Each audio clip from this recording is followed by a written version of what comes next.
ولا يحسبن الذين يبخلون بما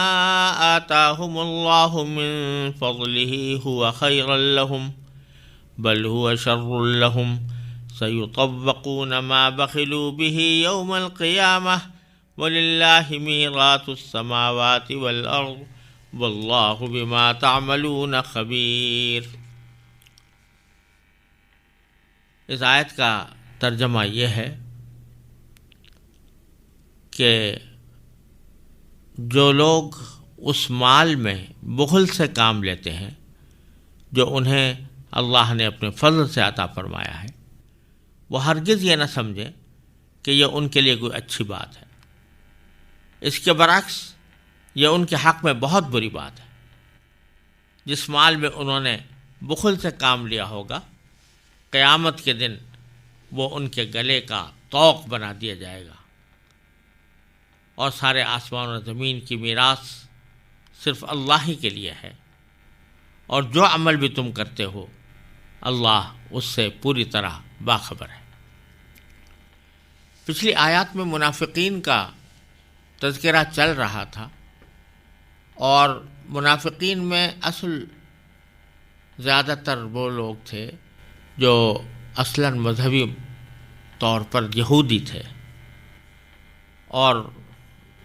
محض منافقت کی وجہ سے انہوں نے اپنے مسلمان ہونے کا اعلان کر رکھا تھا۔ لہٰذا ان یہودیوں کی کچھ بدعمالیوں کا ذکر آگے آیات میں اللہ تبارک و تعالیٰ نے فرمایا ہے۔ ان میں سے پہلی بدعملی جس کا ذکر فرمایا وہ بخل ہے، اور اگرچہ سیاق یہودیوں کا ہے اور یہودیوں کے بارے میں یہ بات کہی جا رہی ہے، لیکن جیسا کہ قرآن کریم کا اسلوب ہے کہ جب وہ کوئی ہدایت عطا فرماتا ہے تو شان نزول اس کا کچھ بھی ہو، لیکن الفاظ اس کے عام ہوتے ہیں تاکہ اس کا فائدہ تمام انسانوں کو پہنچے۔ تو اگرچہ اس آیت میں یہودیوں کے بخل کا تذکرہ کیا گیا ہے، لیکن حقیقت میں یہ بخل یہودیوں کے ساتھ خاص نہیں ہے، کہ جس کسی کے اندر بھی یہ بخل کی صفت ہوگی وہ قابل مذمت ہے، اور اس کے اوپر یہ آیت پوری طرح صادق آتی ہے۔ اس میں بخل کی مذمت بیان کی گئی ہے، اور یہ سمجھ لینا چاہیے کہ بخل کے لفظی معنی ہے کنجوسی، اور اس کنجوسی یا بخل کی کئی شکلیں ہوتی ہیں۔ ان میں سے بعض شکلیں تو ہیں جو قطعی طور پر حرام ہیں اور گناہ کبیرہ کی حیثیت رکھتی ہیں۔ یہ وہ بخل ہے کہ جس میں انسان کے ذمے کوئی حق واجب ہو اور اس واجب حق کو وہ ادا نہ کرے۔ مثلا زکوٰۃ فرض تھی، زکوٰۃ ادا نہیں کی، یہ بخل کی اعلیٰ ترین قسم ہے اور بخل کی حرام قسم ہے۔ یا مثلا کسی کا قرضہ اپنے ذمے آتا تھا اور وہ قرضہ ادا نہیں کیا، بخل کی وجہ سے، کنجوسی کی وجہ سے، تو یہ بھی گناہ کبیرہ ہے۔ اسی طرح اگر اپنی بیوی کا حق واجب تھا کہ اس کو اپنے حیثیت کے مطابق نفقہ دے اور اس کے ساتھ اچھا معاملہ کرے، اور اس نے وہ نفقہ نہیں دیا، تو یہ بھی بخل میں داخل ہے، بخل کی اس قسم میں داخل ہے جو گناہ کبیرہ ہے۔ یا اپنی اولاد جو نابالغ اولاد ہے، اس کا خرچہ انسان کے ذمہ واجب تھا، وہ اس نے نہیں دیا، تو یہ گناہ کبیرہ کی تعریف میں داخل ہے، بخل کی اس قسم میں داخل ہے جو گناہ کبیرہ ہے اور حرام ہے۔ غرض جو بھی کسی کا کوئی حق واجب ہو انسان کے ذمہ، اس کو ادا نہ کرنا مال کی محبت کی وجہ سے اور مال کے اوپر ایک حرص کی وجہ سے، وہ بخل کہلاتا ہے، اور وہ بخل گناہ کبیرہ ہے۔ بخل کی دوسری قسم وہ ہے کہ جو کوئی حق واجب تو نہیں تھا کسی کا، جس کی ادائیگی میں کوتاہی کی گئی ہو، لیکن ایک مستحسن بات تھی اور شریعت نے اس کی فضیلت بیان کی تھی، لیکن انسان جو ہے وہ اس فضیلت کو حاصل کرنے کے بجائے مال کی محبت میں گرفتار ہے۔ اس کی وجہ سے انسان جو ہے وہ اس جگہ پر جہاں اس کو خرچ کرنا مناسب تھا وہاں خرچ نہیں کرتا۔ یہ گناہ کبیرہ تو نہیں ہے، لیکن مروت کے خلاف ہے اور اعلیٰ اسلامی اخلاق کے خلاف ہے۔ مثال کے طور پر ایک آدمی اپنے گھر والوں کو نفقہ تو دیتا ہے لیکن اپنی حیثیت کے مطابق نہیں دیتا، بہت معمولی قسم کا دیتا ہے۔ تو اب یہ کہ جس سے ان کے کھانا پینا تو ہو رہا ہے، ٹھیک ہو رہا ہے، لیکن جیسا ہونا چاہیے تھا اس کی معاشی حیثیت کے مطابق وہ نہیں کر رہا، تو یہ اگرچہ اس کو گناہ کبیرہ چاہے نہ کہا جائے، بعض صورتوں میں تو کبیرہ بھی ہو جائے گا، لیکن اگر عام حالات میں اس کو کبیرہ نہ بھی کہا جائے تو یہ مروت کے خلاف ہے، شریعت کے عام مزاج کے خلاف ہے۔ اسی طریقے سے کسی کے ساتھ اگر کوئی تجارتی معاملہ کیا جا رہا ہے اور اس میں آدمی پیسے پر جان دے رہا ہے، حدیث میں فضیلت اس بات کی بیان کی گئی ہے کہ جب کسی سے بیع کرو تو آسانی سے کرو، کسی سے خریدو تو آسانی سے خریدو۔ کیا معنی کہ بیچ رہے ہو تو یہ نہ ہو کہ بالکل ایک پتھر بن گئے اور اس کی اپنی قیمت میں کوئی رعایت کرنے کو، کسی بھی قسم کی قیمت میں رعایت کرنے کو تیار نہیں۔ یہ بھی اچھی بات نہیں ہے۔ کوئی آدمی اگر غریب ہے یا کوئی ضرورت مند ہے اور آپ سے وہ کوئی مانگ رہا ہے کہ تھوڑی سی مجھے رعایت کر دو، تو کر دینا بہتر ہے، لیکن کبھی کرے ہی نہیں انسان کوئی رعایت، تو یہ بھی ایک بخل ہے۔ اگرچہ گناہ کبیرہ نہیں، حرام نہیں، لیکن مروت کے خلاف ہے۔ اسی طرح فرض کرو کہ جب آپ خریداری کرنے جاتے ہیں تو بعض اوقات لوگوں کے اندر یہ عادت ہوتی ہے کہ ہر قیمت پر کم کرانے کی کوشش کریں گے تاجر سے، اور اس کو بعض اوقات زج کر دیں گے، یہاں تک کہ وہ سوچے گا کہ چلو اتنے اصرار کر رہا ہے تو دل تو اس کا نہیں چاہ رہا ہوگا،